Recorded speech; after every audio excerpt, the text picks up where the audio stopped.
Sehr geehrte Frau Dr. Ströbele, sehr geehrte Frau Dr. Wallner, liebe Anna Ereš, distinguished guests, both present here and joining us online, I extend a warm welcome to the Goethe-Institut Belgrade. Today we are honored to host the introductory keynote lecture, Women Sculptors on Early Modernism Material, by Julia Wallner from the Art Museum, Bahnhof, Rolandseck. The lecture is part of the international workshop, Female Figures of Emancipation, New Perspective on Modern Sculpture and Gender in the 20th Century in Dialogue, which will take place over the next 2 days in Belgrade. Organized by our eminent partners, Anna Ereš from the Faculty of Philosophy, University of Belgrade, and Ursula Ströbele, Braunschweig University of Arts. In Serbia, there is a growing trend of cultural programs focused on or created by female artists, as well as diverse discussions on the heritage of women's movements and arts in the former Yugoslavia region. Part of these programs are dedicated to sculpture. Last year, the Gallery of Serbian Academy of Sciences and Arts showcased the exhibition Olga Jevrić, Composition and Structure, featuring the works of this prominent Yugoslav Serbian sculptor.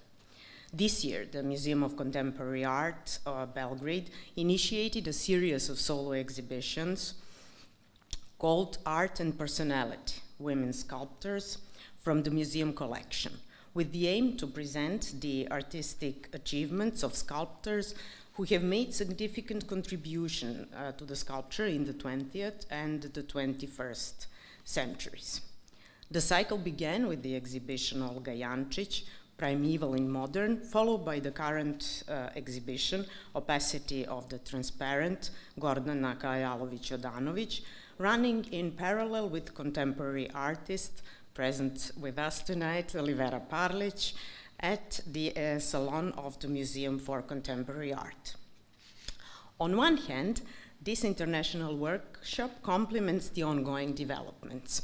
On the other, aligns perfectly with the mission of the Goethe-Institut to foster international cultural exchange, in this particular case between Germany and Serbia, and our commitment to exploring gender-oriented themes in the art.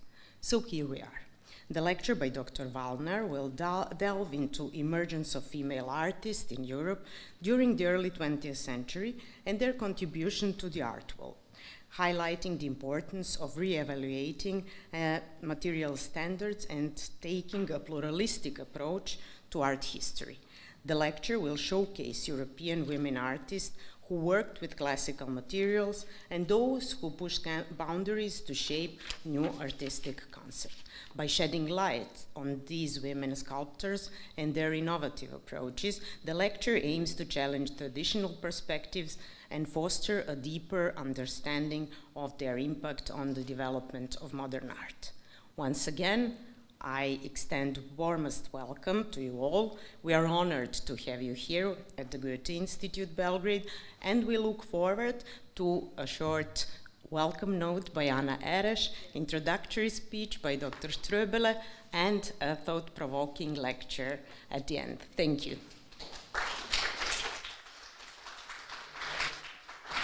Thank you very much, Sunčica and Goethe-Institut. Dobro veče. Good evening and welcome to Belgrade. It is a great pleasure to start our workshop tonight with this wonderful lecture. I'm sure you will enjoy and learn a lot from tonight. And I would just very shortly like to thank my dear colleague, Professor Ursula Ströbele from the University of Arts in Braunschweig. We managed to organize this workshop that's a result of our shared commitment and interest in the research of modern sculpture. And of course, the students from the University of Art in Braunschweig who came with Ursula to share their thoughts and learn more about new research in sculpture in relation to gender, which is quite relevant today, but also I think very important in terms of art history. Thank you all very much for coming, and as Ursula will later say as well, please join us tomorrow at the Faculty of Philosophy from 9:30 a.m. Onwards, because we have a lot of wonderful program prepared, and I hope to see you there tomorrow as well. And Ursula, please welcome, and enjoy the lecture.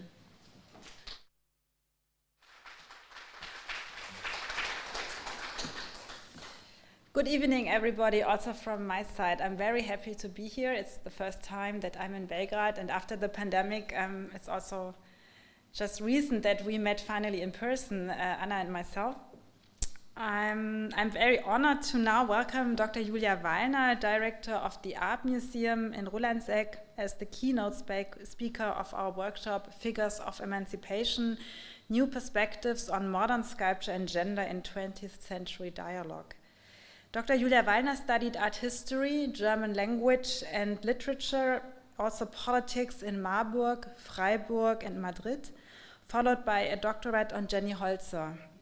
She has worked as curator at the Kunstmuseum Wolfsburg from 2005 to 2013, followed from 2013 to 22 by a directorship at the Georg Kolbe Museum in Berlin. It's a museum also dedicated to modern and contemporary sculpture. And since 2022, so last year, she's the director of the Art Museum, an international house with a focus on avant-garde art. Julia Wallner has been responsible for numerous exhibitions and publications on art in the 20th and 21st century, with a focus on sculpture, including Alberto Giacometti, 2010, Hans Arp, 2015, but also the female sculptures of Berlin modernism, an exhibition that took place 2018, and a project that is especially relevant for our context tonight and tomorrow.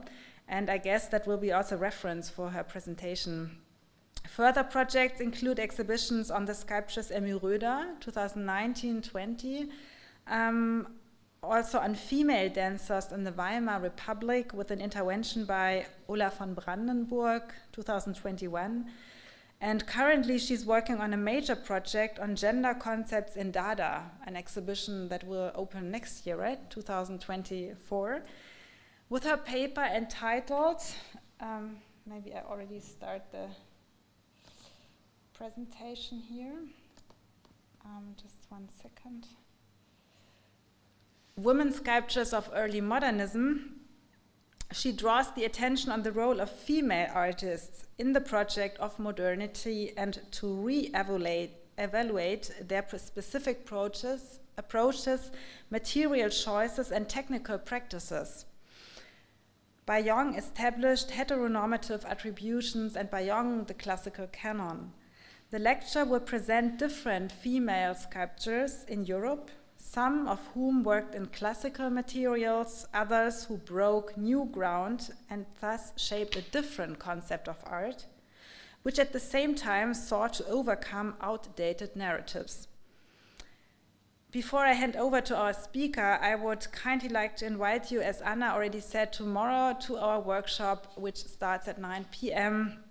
at the conference hall in the first floor, room 108, and followed by a second keynote in the evening by Joe Eplin from the Art Institute in London. So we have some really interesting papers by different scholars from Munich, from London, from Belgrade here. And I would like to thank you, the Goethe-Institut, for hosting us tonight, for making us possible to be here. And also a big thank you to my dear colleague Anna Ereš for this wonderful cooperation. So now please welcome with me Julia Wallner, and Julia, the stage is yours.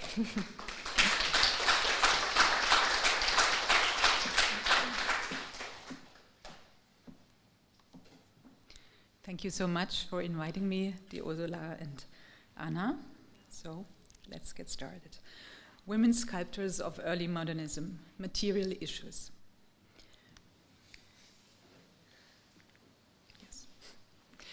From the 1910s onwards, numerous female artists became visible in the art world in Europe, and their work were exhibited publicly. Sculpture in particular had previously been considered a domain reserved for men due to the supposed physical challenges of the discipline. Images, such as those of this young female sculptor, can be found in numerous publications of the 1920s throughout Europe, while at the same time the medium of photography is popularizing and a new form of artistic self-presentation and staging of others is emerging. The series of images of the young Oda Schottmöller shows the artist in a white coat, modeling nude figures in a medium format, a classical sculptural genre, one might think. Her fashionable page boy head conveys the much publicized image of a new woman who emancipatedly and self-confidently defies the old rules and penetrates the male domain of sculpture with fashionable ease. Millie Steger, her teacher, can be seen on the left of the picture, wearing a tie and a trouser suit. Steger was one of the first women not to be trained at an art academy, but nevertheless professionally. She received private lessons from Karl Jansen at the Düsseldorf Art Academy. Later, she was commissioned for art on buildings untimely early. Her sculptural figures for the Municipal Theatre in Hagen, Germany, are part of her work as the official municipal sculptor from 1914 on. The German poet Else Lasker-Schüler dedicated a number of poems to her, which utilize images of Gulliver, dwarfs, and giants to break down gender stereotypes in fairy tale formulas. Throughout her life, Steger, the teacher, campaigned for equal access for women to art academies and was particularly effective as a teacher at the teaching center of the Association of Women Artists, Unterrichtsanstalt des Vereins der Bildenden Künstlerinnen, which was a central network for women.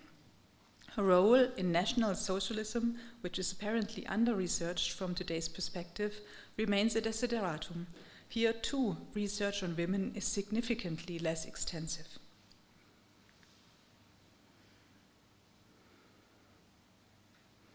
This is Oda Schottmöller again. The picture in the middle shows a classically crafted figure by Oda Schottmöller from the collection of the Neue Nationalgalerie in Berlin, achieved in 1949. It is one of the few surviving sculptures by the artist, who is nevertheless well documented in photographs. Girl with Scarf, the sculpture in the middle, from 1931, shows a young woman, introverted and harmoniously balanced in her sculptural composition. The cloth around her legs reinforces the timeless impression, while at the same time the free form emphasizes the closed composition of the sculptural theme, which is only broken up by the arm crossed behind her back. So far, so clear. The sculpture can be categorized as a finely crafted work of modern art similar to some French examples, therefore comparable to many works that were exhibited in galleries and, for the first time, in museums at the time, where women were more than underrepresented. Oda Schottmöller also worked in a completely different way. This has also been extensively documented and published in magazines. On the left, we see her dancing on the roof of the art school run by Johannes Itten in Berlin-Charlottenburg. On the right, with one of her fantastic masks, which have survived today exclusively through photographs. Schottmöller was allegedly a member of a communist organization and was executed in Plötzensee in 1943 without any evidence. The clear reference to the Bauhaus, though Itten and the photographer Gyula Papp, opens up a cross-genre view of the artist's work. Without going too far into the chapter of the mask, it is obvious that it concentrates a context that is particularly significant for modernism at the hinge between dance and sculpture. For me, however, this parallelism raises the question of our categories and terms, which then quickly become genre boundaries. Dance and sculpture, in particular, behave in opposite ways in terms of their prerequisites, statics and dynamics. I have examined this relationship in exhibitions quite intensely, most recently in 2021. Ursula mentioned that with Brigitte Auchheim in Der absolute Tanz on female dancers of the 1920s, and consider it to be one of the most productive dialogues, especially in relation to contemporary practices of today and discourses in the visual arts in which the performative has a significantly increased impact. This was also part of the last Biennale exhibition by Cecilia Alemani in The Milk of Dreams. I'll come back to that. My considerations in this lecture are based on the material and therefore bring together many things that are usually discussed in rather different fields. Sculpture has a fundamental connection to its material and its physical limitations, which has been revisited by numerous modern artists, male and female. Rodin, for example, experimented with colored glass. Lehmbruck introduced cast stone as his preferred material in order to explore new static possibilities, and plaster became Jean Arp's favorite material because he could work with it additively when wet and subtractively when dry. I will come to other less classical materials in a moment. Just once, I would like to quote Hans Hildebrandt, who observes a material shift and links this, arguing in a biologistic way, to the stated success of women in the art world. Women were and are not up to the physical exertion demanded by large-scale sculpture. For external and internal reasons, they are unable to train as stone sculptors, wood carvers, or bronze casters. It has only gained access since the sculpture hardly does anything other than modeling. The strength and significance of her works lies in what one must assume is an intuitively chosen limitation. 1928. Emmy Röder's sculpture Pregnant Woman from 1919 is shown here in 4 images, which also illustrate the moving history of the work. The motive is and was sensational. As obvious as it may seem to me, I know of no other sculpture of a pregnant woman. It is conceivable how radical this content must have seemed at the time. In the early 1930s, the artist showed the sculpture in an exhibition against the abortion law 218 under the title Women in Need. In 1937, it was defamatory shown at the Degenerate Art exhibition and has been considered lost ever since. Emmy Röder herself survived the war in the artist residency Villa Romana in Florence, where she remained after a scholarship stay. She later returned to West Germany and once again fought for a place in the art world. This is comprehensively and impressively documented in her correspondence, which documents a shattering regression of emancipation in German post-war period.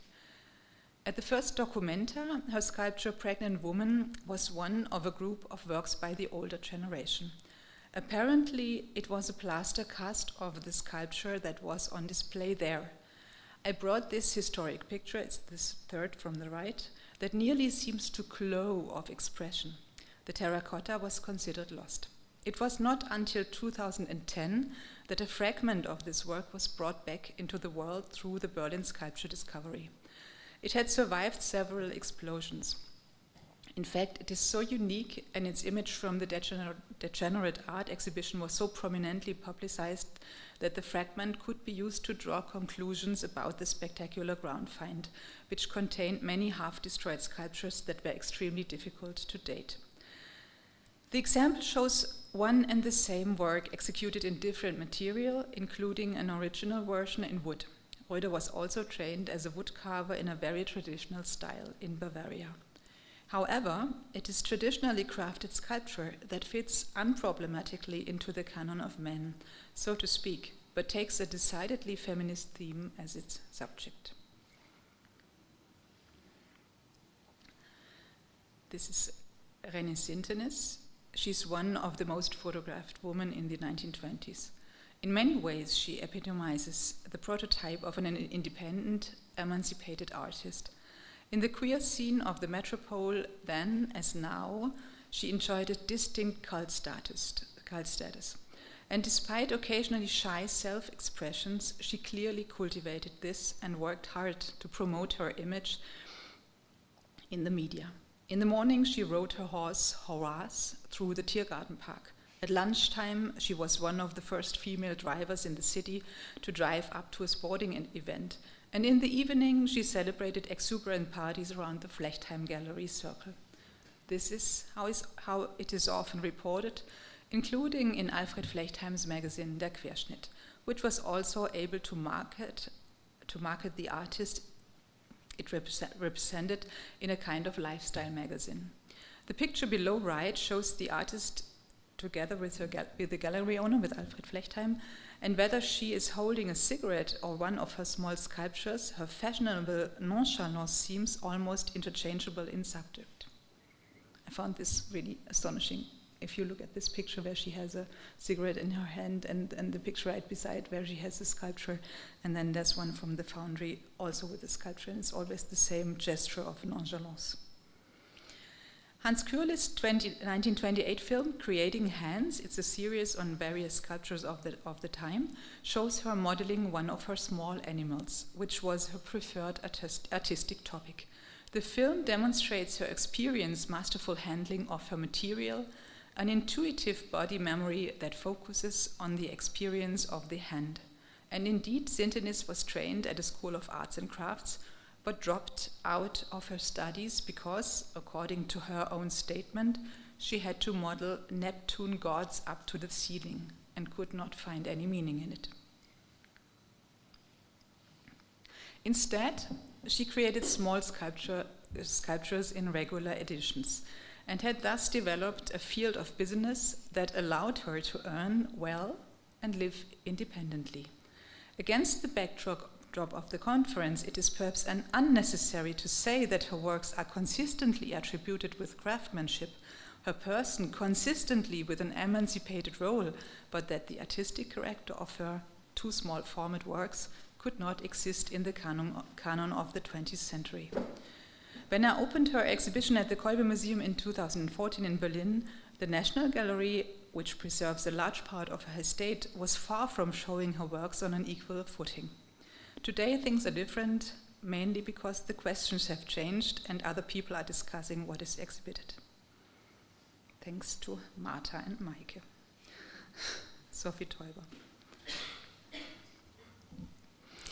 Like René Sintenis, Sophie Teuber also trained as an artist. Unlike the Berlin artist, the Swiss-born Teuber also teaches and, she says, makes it her goal to lead her students from the floral crown to the square.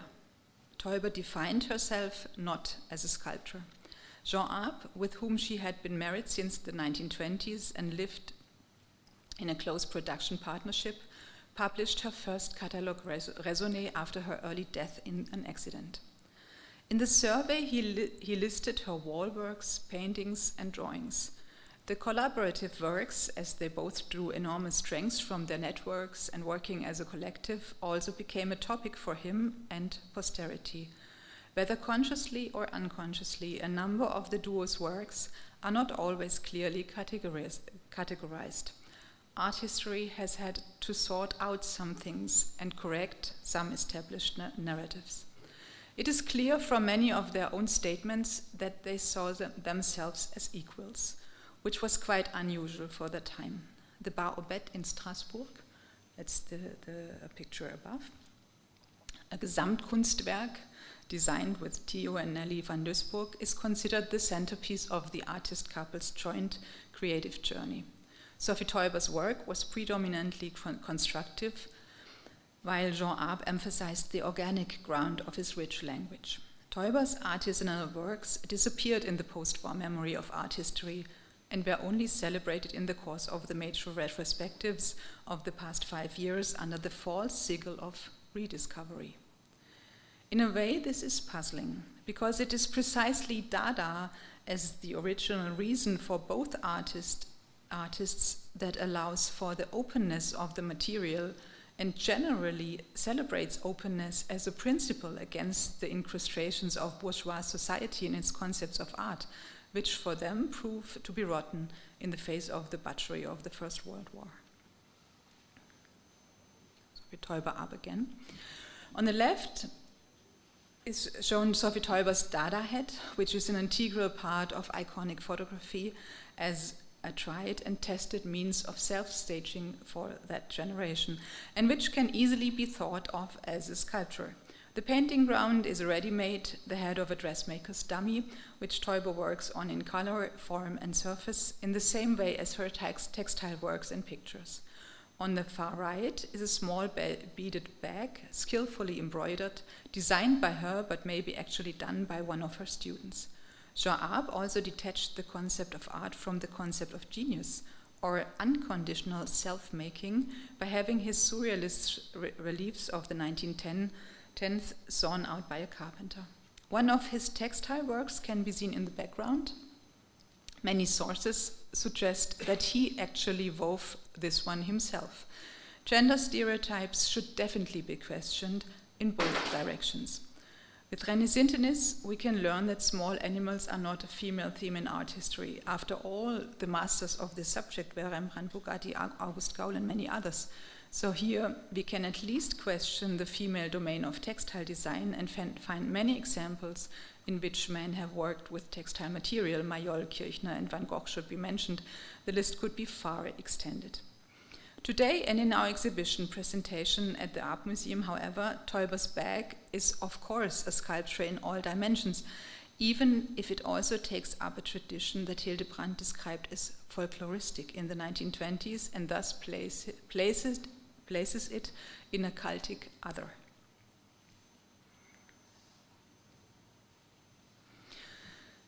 No, sorry. The most impressive work in this series for me is the one in the center. The two-part sculpture Amphora from 1917 obviously had a function, or at least did not exclude it. A similar work from this group of hand-turned vessels was used by Sophie Teuber's sister as a powder box. For a long time, the Amphora was regarded as a duo work by Arp and Teuber Arp, as it is formally similar to several of Arp's works on paper. However, Astrid von Asten was able to prove the sole authorship of Teuber Arp according to an inscription of a historical photograph. The productive use of their own material and that of their partners is part of the Arp's collectivist principle, as it was for many other artists of their time. Their revolutionary principle of variation and repetition is fundamental to the understanding of modernism and questions the limits of an art historical narrative.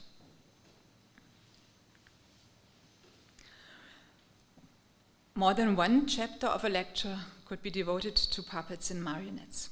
Using 3 examples, I would like to include them in my reflections on sculpture, material, and its reconsideration. Sophie Teuber was commissioned with the setup of a puppet stage and the marionettes for the Werkbund exhibition in Zurich in 1918. The play, a fairy tale by Carlo Gozzi from the 18th century, was restaged as a parody of Sigmund Freud's and Carl Gustav Jung's psychoanalytic views of the body. Sophie Teuber's realization of the puppets break with all known traditions. The stage design and the composition of the figures follow her abstract formal language. The bodies are composed solely of geometric elements. I will let one of them dance for you, if I'm able to. Yes. The clothes are painted and not added, which would have been a traditional way to hide technique behind the cloth. In her version, the musculoskeletal system remains visible. A review in the Zurich Zeitung from 1918 recognizes the scope of the design. The artistic consistency of the stylistic conception deserves the interest of all circles involved in modern art. Is it still moving?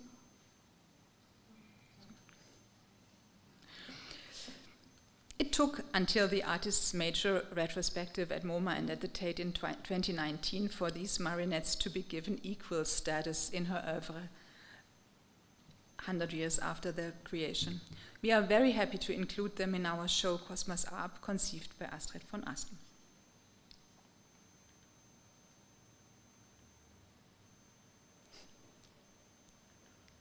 No? No, they want to move.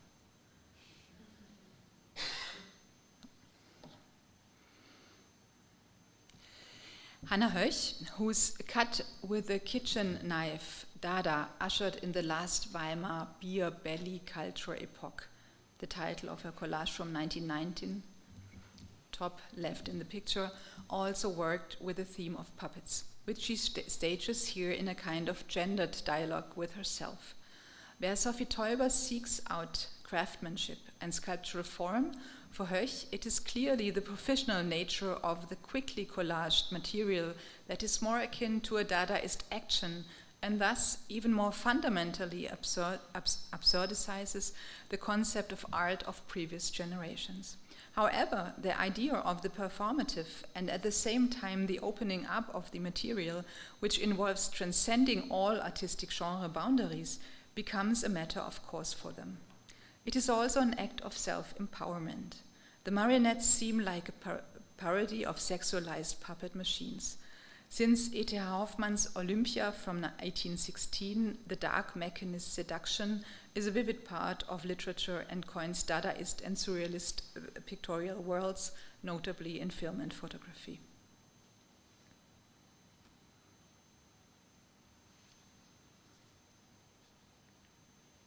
Oh, sorry.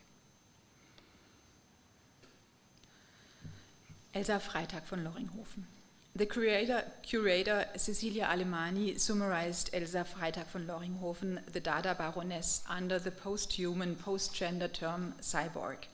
The newly immigrated artist from Germany in the 1910s modeled for young artists in Greenwich Village and performed on the streets with her self-designed costumes and eye-catching accessories, often not wearing much at all and being arrested several times for her sexually offensive behavior. The photos that capture these moments show a middle-aged woman striking rare poses, her body adorned with found objects or made of garbage. In one picture, the Baroness is in a messy apartment, posed as if about to leap, wearing a feathered helmet and a striped leotard. She looks like an erotic cyborg, a paragon of what she called Teutonic femininity. Questions of identity rise with the hybrid aesthetics of her art she made in that period. Starting in 1917, the Baroness created assemblage and sculptural objects. In her writings, she was obsessed with Marcel Duchamp, who she was friend with. Limbs Wish, attributed to Elsa Freitag von Loringhofen, was originally a body ornament constructed of a metal spring and a large curtain tassel outfitted to hang from her hip. Several sources speak of it as a, I don't know the word for peitsche. Does anyone know it? Swipe? Swip? Whip? That she wore like a cowboy in his cult. News. Emmy Hennings. The last slide shows the writer Emmy Hennings with her doll made from scraps of wool and a surrealist stage of her own devising, in which she stages herself as a spider, the female body having disappeared behind the scenery. The male spectator or impresario is her husband, the Dadaist Hugo Ball. The spider's handcrafted legs hang over a kind of marionette theater setup, whose marble painting gives it the character of eternal architecture, which counteracts the momentary nature of the photograph. I come to my conclusion. Many of the artworks I have showed were created in opposition to and rejection of a bourgeois concept of art and its constituent claim to eternity. In these early modernist works, the concept of the sculptural expands into a more actionist, more permeable concept. It is perhaps no wonder that Dada was the first international art movement in which women played a certain role, even if the self-proclaimed founding fathers like to write them out again in their post-war historiographies, as Raoul Hausmann attested Hannah Höch, for example, that she was not a member of the club. In many places in Europe, the history of art is beginning to be reorganized at the same time as the relationship between the sexes or gender. It is a question of our time which terms we use to approach art in order to grasp its complexity. Thank you very much.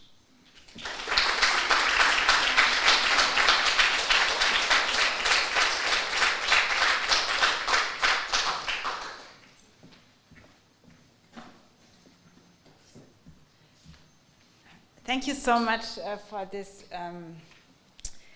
interesting and very exciting insight in these different artistic examples. And maybe it's better if I use the second microphone and you stay here for the Q&A, no? Okay.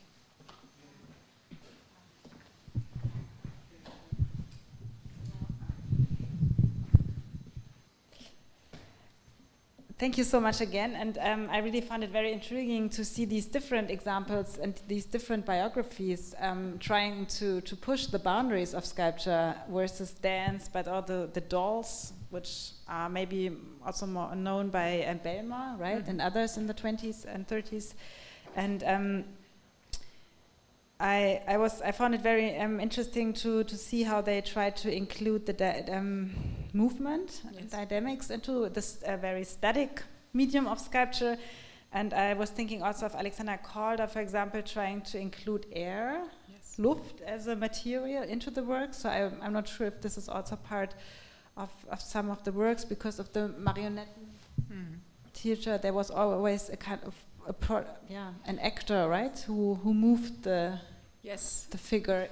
Yes, itself. That's apparently something we left out in our films. Or this is a film by Emma Rumjantseva, and of course there is this behind the scenes. There is of course a human playing person, them. right? And also maybe before I hand over the microphone to the audience, maybe you could elaborate on this term of Teutonic femininity.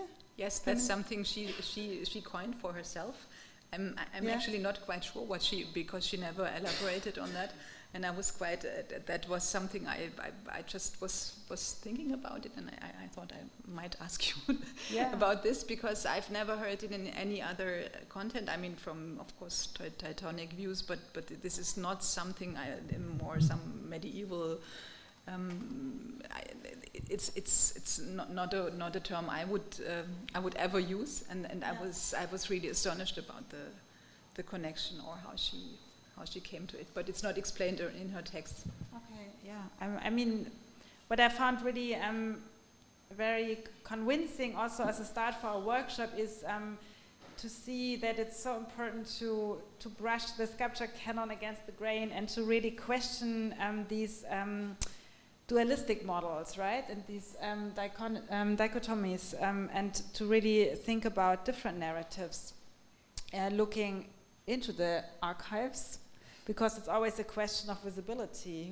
Who is really known, who became part of the canon, and where can we find this material, which is also part of your research at the museum, right? So are there any comments or questions by your side? Yeah, please. Thank you very much, and I already apologize for the basic question I will ask. Could you please repeat the name of all these artists, because they were mentioned so rapidly I didn't catch them. So from the beginning. It's actually my PowerPoint wasn't ready, but I had to send it the day before, and so so this is Elsa Freitag von Loringhofen. This is Oda Schottmöller, and with the suit is Millie Steger, her teacher. One generation older. Oda Schottmöller is the name of the dancer and of the sculptor. She was more known as a dancer, and Gyula Papp is the photographer. Gyula Papp is a Bauhaus photographer, and Madeleine Winkler is quite a famous photographer of the time as well, because there were many female photographers in Berlin trained at that period. So it's quite interesting that in this new medium there are many female artists as well. So this is Amy Röder, which is written just below, with her pregnant woman. And this is René, she's called René Sintenis. It's like the male name René. She made it out of Renate and made it sound more both gender. And Sintenis, S-I-N-T-E-N-I-S,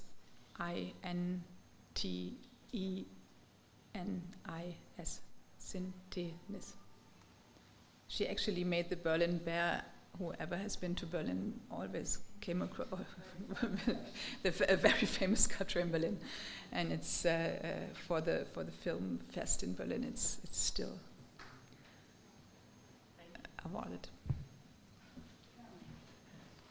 Yeah, it's an important question. I mean, if you are not familiar with the names, are there any other comments? Yeah. Yeah, thank you very much for your lecture. I had one question concerning Emmy Röder, because you've mentioned that she was, well, a bit famous before the Third Reich, and afterwards she was shown at the first Documenta, but yes. I found it quite peculiar for someone who was shown at the Degenerate Art exhibition to go into, I don't know if you can even say exile in Italy. Do you know any more about her role in the National Socialism, maybe? Yes, she's just stayed in Florence. She was invited for a scholarship, because the Villa Romana is the artist residency of the German state in Florence, and then she just stayed. She never left, and she was during all of the wartime. She stayed in Italy, and then she was arrested as a German foreigner in Italy in 1943 or 1944 at the end of the war. So she was considered a German enemy, and she was in a kind of a prison for women in Italy, and depicted other women in reliefs, which is for me quite under the shower, and she was kind of a Aufseher, like kind of a guard, and depicted women because as she was an artist, and this is somehow strange for me, those pictures or reliefs from women under the shower, as we have all the bad associations or the terrible associations,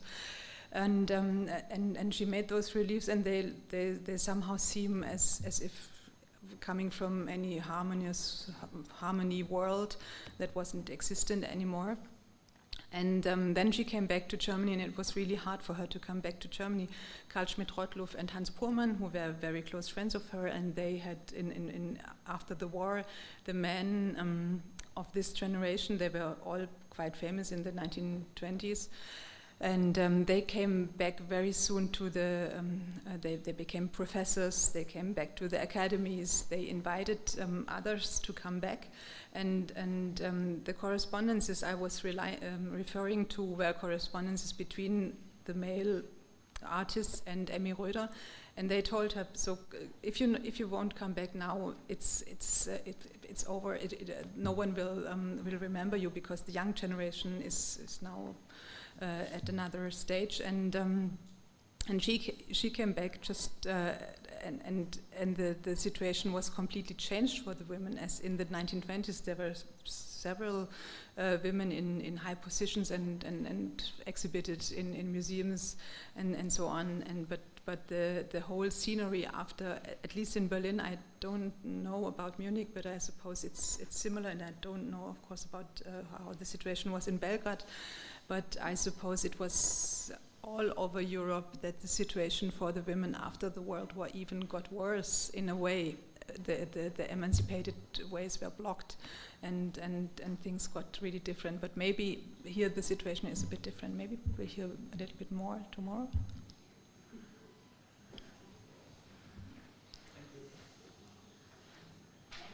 The slide again from Emmy Röder, because I was wondering, you mentioned something like that the pregnant sculpture was exhibited in another occasion as with another title, Women in Need? No, this was like the title of the exhibition. Against the... in paragraph 218, against abortion law. Yeah, and when did it take place, this exhibition? 1932. Ah, okay. Quite interesting. Ah, this is interesting. Yes. Yeah. There were actually, I know about a lot of, there was a film in the movies also against the abortion law, and there was quite a discussion at the time. Are there other questions, comments? Yeah, Joe Eplin. Thank you. That was absolutely fascinating. I couldn't help think that the photographs of the Baroness, she looks like a puppet herself, yes, doesn't she? Which I thought was really amazing. She's performing like a marionette. Yes. My question was, do you think that women sculptors understood photography as a tool? They were performing for it's not just documenting them at work, it's somehow a performance of themselves. Do you think that they had some control over that, or are these just portraits? I was thinking about that a lot in the case of René Sintenis, because I mean, she was really in loads of German newspapers and internationally as well. But she wasn't that. I mean, she had she was in group exhibitions, as Alfred Flechtheim was quite a potential gallerist, and he organized a show in the MoMA, for example, where her works were shown. So she was internationally renowned. But she was the photos of her were more in the German newspapers, and she was, I mean, this is, it's not sculptural, it's not the same as in the Elsa von Freytag von Loringhofen example, but of course this is something she made up of her, and it was like a mask, because she came from a very small village, and she created animal sculptures, so she grew up in a rural setting, and she was always in interviews, she always talks about having rabbits in both of her pockets and loving animals more than people, and she was like a really country kid, and always talking about this. And then you have those pictures which are the complete opposite of what she's talking about, and for me it's highly inscenatory, and there are loads of more. Just Google her. It's so fascinating, because many of them were published, so they're still around somewhere, with her horse in the Tiergarten, with her car, and with her friend on the Kudamm, and it's always like she's like an it girl. It's just and Elsa Freytag von Loringhofen, I think it's a different approach. The one on where she's naked is a Man Ray, and she was modeling, and I mean she was very poor, and she was always on the edge with everything, and I mean it's more like as if she acted like a puppet. You said I think it's something like that, and of course she posed for those photographs and dressed for those photographs, and maybe even modeled. Maybe those were even modeling situations and not like taken from a performance, but staged.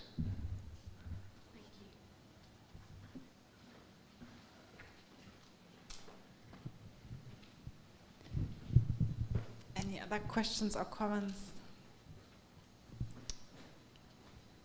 Were these her costumes that she's yes. wearing? Yeah, okay. So the exhibition will start in January? No, it's in the summer next year. Please come. Okay, so for 3 months? Yes. Okay, thank you.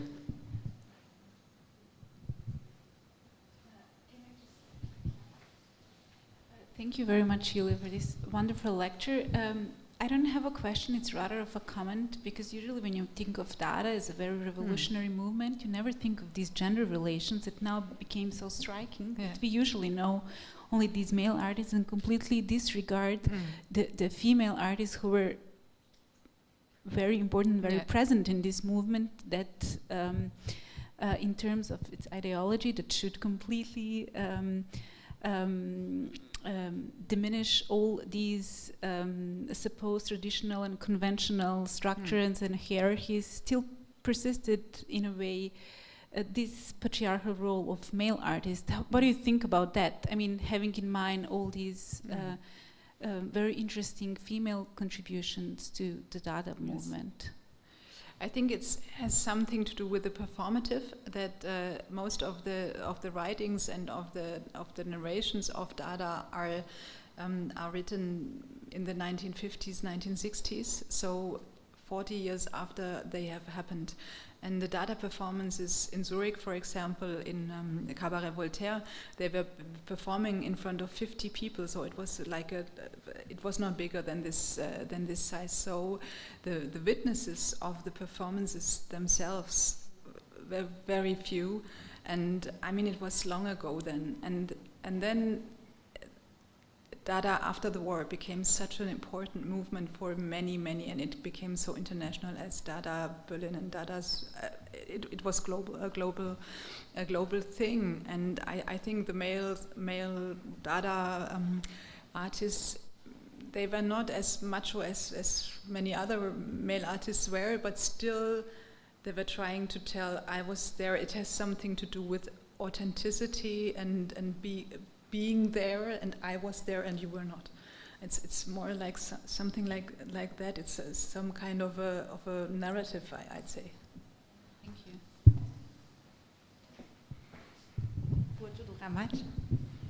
So thank you so much for this rich lecture with very, very fantastic images. So only a comment, and I think it's not really, I don't know, thought until the very end, but I think that these images were shown at Cecilia Alemani's some of them, yes. Yeah, at the Venice Biennale, and I remembered very well. It was, I think, at the Arsenal, yes. And one of these images, or maybe several, were shown very big, huge photographs. Yes. And I think, what I think is that this is as important, on one hand, to show how they performed. I think to refer to the last question, so that this to reinvent what female artists could mean, and also sculpture, to be a sculptor, and so I think it's kind of to perform themselves as artists. So but it is also very important to give them space in the reception, I know, in exhibitions, and to bring them back on the floor, and so and on the platform. So and I think, I thought about these huge photographs to stage them, and I think it's another way to perform, or let them perform. So I think it was very important that you showed them and that you will show them, and I think it's really a need to work on these artists. So only a comment. But it's, I must say, really difficult, this format question, because most of the Dada, I mean, they're not. They moved a lot, and there was the Second World War, and the narration began very much time after things happened, and so the documents. It's just. I mean, there are very few documents, and most of them are very small. And the production of female artists, even in sculpture, I mean, the pregnant woman is one of the tallest sculpture, and it's like this. So it's really, I think, we had a conference on size and scale, and this is a real topic also in the female art all over. Even if it's bronze Renaissance, those animals are that size. They're really, really, really small. And in an exhibition space, and I work in an exhibition that was designed for stellar canvases, for huge, whatever, John Chamberlain, I don't know what Richard Meyer had in mind. He had those huge plaster from art probably, but with those small formats and small things from the Dada performances, it's quite difficult to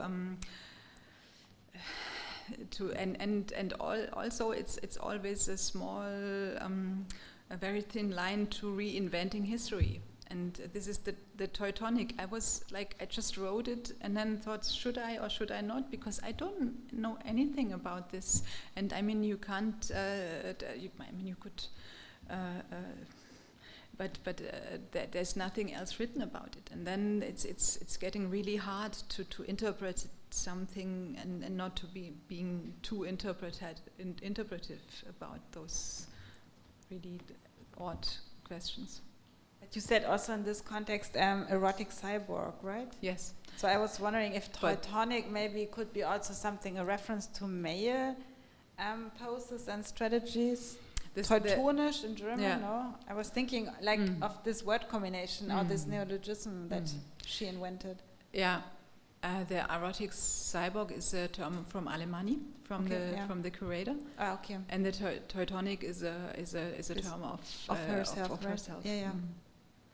Because with the erotic cyborg, one thinks of another discourse, no? If we think of Haraway and others, but. Yeah, but maybe it's also a methodological question if we could use these terms and think about them, no? Like, I mean, it's very often the case that the artists don't explain their terms. It also happens in the 20th century when the artists really have their alphabet and they repeat their terms like several times and really work with a special vocabulary. But I think it's also a question of the material itself. How do we find the archival materials, and where do we look if these artists didn't exhibit like in well-known institutions? So where do we find their? I mean, I remember in Berlin there was this. Was it the Rotes Rathaus, the red? What is Rathaus in English? City Hall, Hotel de Ville, yeah, where they found like these sculptures from the 20s on the construction site, right, a few years ago. And so it was really interesting to see sculptures that were supposed to be lost during the World War, but this maybe also was an interesting found in this blind spot of modernity, you know? Yes. So it's something that you can't really, calculate or previse. But yes, many things are only here from photographs. The masks, there are several of them, maybe 30 or 40. They were all documented on photographs, but they never have been found, probably destroyed during the war. I mean, you don't, and even with those like more requisites, maybe they were not considered art. Because I know from the Arps, from Sophie Teuber and from Hans Arp, that they didn't keep such things. I mean, even when what I was trying to say about Hans Arp writing the Catalogue raisonné on Sophie Teuber Arp, he left out many things, and maybe he just didn't keep them because he didn't value it. Not because he didn't value Sophie Teuber, but because he didn't think of it as art.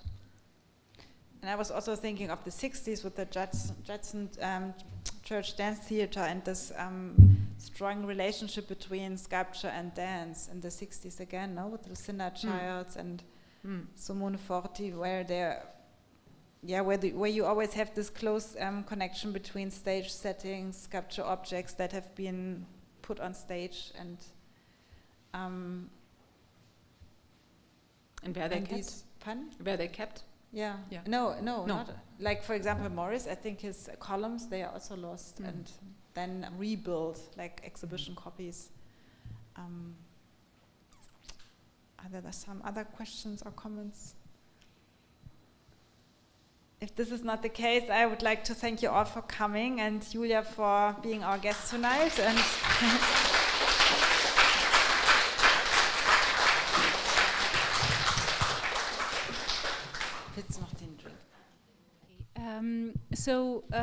thank you all for coming from my side as well, and please join us at a small cocktail apéro that is waiting for us in this room in the entrance hall, and maybe we can talk and discuss some interesting issues during that time. Thank you, and see you tomorrow, of course, at the Faculty of Philosophy from 9:30.